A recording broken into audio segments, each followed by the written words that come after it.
Diyos na rin aga po sa inyo mga ka-backyard. So welcome back to Bicol Backyard Aquaria. So padiit-diit ko na tabi na piga-harvest so mga assorted platiman sana. Digdi sa kuyang lumang fish pan, concrete pan, buda digdi sa mga ref tub. So pikakag taduman tanganing magdakula kimaray.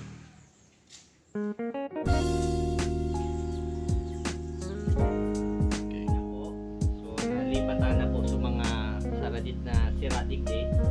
So ini po mga platis assorted.